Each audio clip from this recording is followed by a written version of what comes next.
Hey everyone, I'm Doc, and this is my review of Wonder Woman 1984.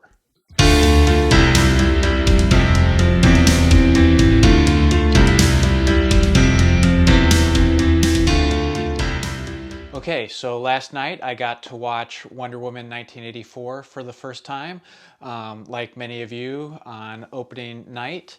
And while I would have preferred to see it in the big theater, it was still a good experience watching it at home, especially on Christmas Day. And right off the bat, I want to say I liked it better than the first one, and I'll go over the reasons why. But I thought it was a great second version of Wonder Woman, and in fact, I think improved upon some of the problems I had with the first one. To be clear, I really liked the first one. I really enjoyed it. I thought it was by far the best of the DC U movies so far. But uh, while Wonder Woman Gal Gadot was amazing, the best casting decision of any of the DCU superheroes, uh, and I like some of the others, but she is just, I can't imagine anyone else in the role of Wonder Woman moving forward. But uh, overall, the movie itself wasn't great. I thought it especially suffered from third act problems. So while the tone and the style was spot on and they really captured who Wonder Woman is as a character, the villain basically it all comes, it doesn't all come down, but much of my problem with the first one was that Ares as a villain just was so generic, and that third act was very generic, and a lot of empty spectacle that wasn't even that interesting. So while I very much enjoyed that first movie, I didn't think it was a great movie. I understand why it meant so much to a lot of people, especially women. For all those same reasons, I thought that it was a very important movie, and it shows that we need more female superheroes. I just wish that the story and especially the villain had been better. So for Wonder Woman 1984, I thought it corrected a lot of those problems, and maybe it was a matter of them entrusting Patty Jenkins more to tell the story that she wanted to tell. She probably had more control after the success of the first one to craft the story, create the characters that she wanted. And so I do feel like this is probably truer to her vision for what she wants a superhero movie to be. And so I want to go over a few of the things that I really liked about it. Number one, casting, the characters they chose to use. Obviously, I already talked about how much I think Gal Gadot is just perfect as Wonder Woman, but they really nailed all of the other characters in this, especially the two main villains. Before I get to them, Chris Pine comes back. I won't spoil how it was that they brought him back, but I thought that was very well done. And I mean, who doesn't like Chris Pine? He's just so charming, and so the chemistry between him and Diana, great. So I love the Steve Trevor Diana dynamic, and they just basically they picked up where they left off in the first one, and continued that fun back and forth, the kind of rom-com within a superhero movie aspect was just great. And especially just beautiful how they reversed the roles. Obviously in the first one it was Diana that was the fish out of water, and now they've reversed it because Again, I won't spoil it, but Steve Trevor has been missing since he died at the end of the first movie. And so he comes back in 1984, and the world is all new to him. And so now he's the fish out of water. And I'm sure if you haven't seen the movie, you at least saw in the trailer a lot of those funny moments. And so that was great. But in addition to that, which we already got from the first movie, they brought in two new characters, two new villains, and I can think of many examples of superhero sequels where they feel the need to top the predecessor, and so it's always, now it's two villains instead of one, and it often becomes too crowded.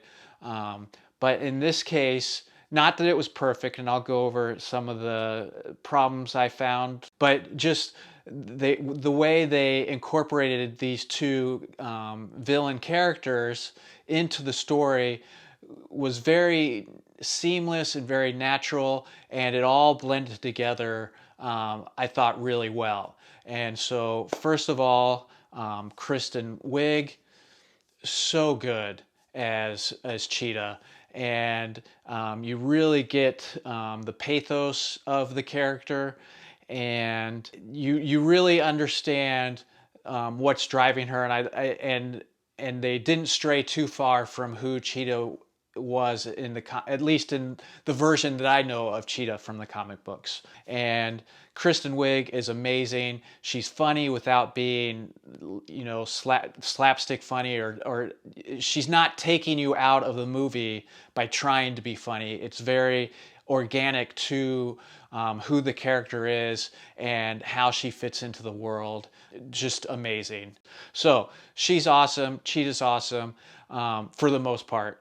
And then you get Maxwell Lord, played by Pedro Pascal, and just beautiful, just perfect how this character is brought into the story, and how so many movies just make him a two-dimensional villain with no depth, no empathy. There's nothing for us to identify with. At best, this type of villain role is just like so charismatic that we love watching them, but they don't worry it doesn't matter what the motivations are or who this person is. He's just there to be the antagonist.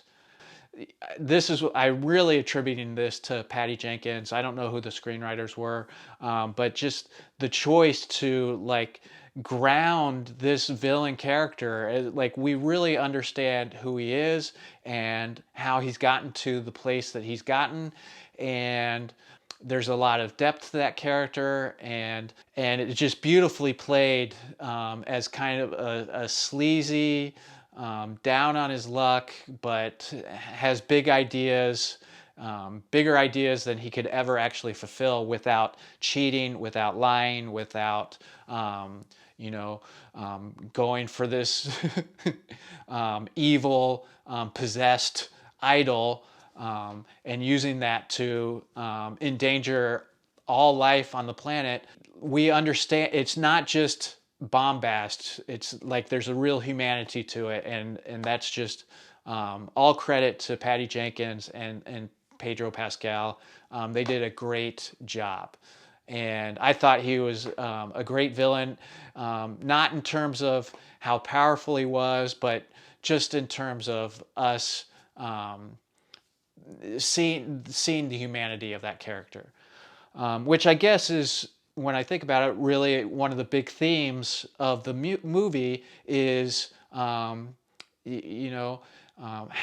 these characters under these extraordinary circumstances either hold on to or lose their humanity. And that's what Diana has to wrestle with. They kind of use truth as the idea, but I really think it's humanity. You have this super character, this superhero who on the surface should have it all, but she's lost the love of her life and doesn't and is very lonely. And obviously, if you were a superhuman in a world of ordinary humans, you would really be alone, especially pre-Justice League era, before there's other superheroes. Wonder Woman is this god among humans who really more embodies the humanity of humans than the humans themselves, who are all flawed. I think very similar to the way Superman does it, although they definitely have their distinct personalities. So anyway, I really loved how this movie was about something. It was really trying to delve into real characters as opposed to just iconic characters. So yeah, I loved it and thought it was amazing. And if you did too, and you don't want to hear any negative criticism, press stop now, because now I'm going to get into some of my critiques. Not that it wasn't a perfect movie, and I thought for me the biggest drawback was not the climax, but the lack of resolution. And I think what they failed to do was tightly integrate the two villains enough, and I thought there was opportunity to do that, so that we could have a single climax. And instead, the movie almost needed two climaxes to resolve both characters because, and this is where I'm going to get into spoiler alert territory, but the way they concluded Minerva's story, the cheetah storyline, wasn't totally satisfying. I felt like they left it hanging. It was pretty anticlimactic. She was more of the main villain. She was like the A villain, whereas Maxwell Lord was the B villain, I thought, through most of the movie. But by the end, she kind of got pushed to the side.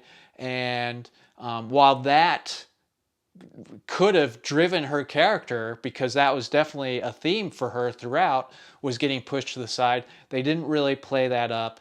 And so that final fight between Cheetah and Wonder Woman fell a little flat, and it was just like, that's it, that it's over. We built to this and then it was over. And that was because they didn't want to have two different climaxes, and because they didn't integrate the villains together enough, they couldn't put them in one climax together. And so it was like, oh, that's it. And then we got the big climax with Maxwell Lord.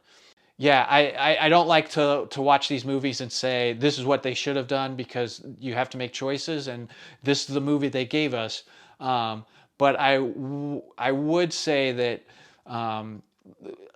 it's not that I wish they had done this, but like, this is one example of how I think it could have been better, was Cheetah and Maxwell Lord getting that helicopter together, and now their fates are kind of tied together. And then if at that climax, when everyone is renouncing their wishes and Maxwell Lord renounces their wishes, I thought it probably would have been a better choice to have Cheetah refused to renounce her wish, and it would have been okay within the scheme of the movie, because she made her wish before Maxwell Lord got a hold of the idol, and so it wouldn't have stopped. It wouldn't have interrupted the rescuing of the world. Everyone else that had made their wish after he got the idol and renounced it. It wouldn't have mattered towards the overall resolution. And so if she had refused to give up her power, I think that would have been more fitting to her character, because I think that's one of the things that is most iconic about her as a villain, is that she can never get over her jealousy of Wonder Woman and her feeling of entitlement for all of the abuse that she's taken previously. And I think there's a real humanity to that, towards that refusal to forgive, or that refusal to accept. And so I thought you could have put all of the climax in one, and that would have really fit together nicely. But that's not the movie we got. It's still a movie that I really enjoyed, and so I highly recommend it. I think there's a lot to offer. It was a lot of fun. It's again pointing, hopefully, the direction of where the DCU should go, and yeah, I hope they make another one. I'm looking forward to the next one. I wonder how they're going to be able to bring Steve Trevor back one more time. But that's it for my review of Wonder Woman 1984. Let me know in the comments what you thought, and I'll see you guys next time.